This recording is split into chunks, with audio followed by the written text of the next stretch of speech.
படம் அருமையா, நீண்ட இடைவெளிக்கு பிறகு ஒரு தரமான படம், நாட்டுக்கு முக்கியமான செய்தி கொடுக்கக்கூடிய படம். இன்றைய இப்ப சமீபத்தில் நடந்துட்டு இருக்க அரசாங்கத்தால் ஏற்படக்கூடிய மதுவினால் எவ்வளவு பிரச்சனைகள், எவ்வளவு உயிரிழப்புகள் ஏற்படுங்கிறத ரொம்ப நேர்த்தியா டைரக்டரும் சரி, அதில் நடிச்சிருந்த கதாநாயகன் ரவிச்சாவும் சரி, நடன சங்கத்தில் இருக்கக்கூடிய நாடக நடிகர் பாஸ்கர் ஐயாவும் சரி, குயிலி அம்மாவும் சரி வெகு சிறப்பாக நடிச்சிருக்காங்க.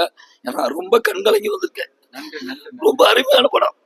இந்த படத்தை பார்க்கறதுக்கு மக்கள் கொடுத்து வச்சிருக்கிறோம். இது அரசாங்கம் தணிக்கை செய்யப்பட்டு எல்லாருக்கும் இலவசமாக காட்டுறதுக்கான முயற்சிகள் எடுக்க வேணும்னு நான் இந்த இடத்துல வலியுறுத்துறேன். ஏன்னா இது மாதிரி தொடர்ந்து சம்பவம் நடந்துட்டு இருக்குது. மதுவினால அதை கண்டிப்பா தடுத்து நிறுத்தணும். இந்த குயிலி திரைப்பட குழுவுக்கு என் நெஞ்சார்ந்த ஸ்ரீரங்கநாதன் ஆசீர்வாதத்துல நன்றிகளை நமஸ்காரம் தெரிவித்துக்கொள்கிறேன். என் கலைப்பாஸ் மாமாவுக்கும் ரவிச்சா நடிகர் அவருக்கும் குயிலிக்கும் நன்றிகளை நமஸ்காரம் தெரிவித்துக் கொள்கிறேன். நன்றி நமஸ்காரம். ரொம்ப தரமான படம். நன்றி.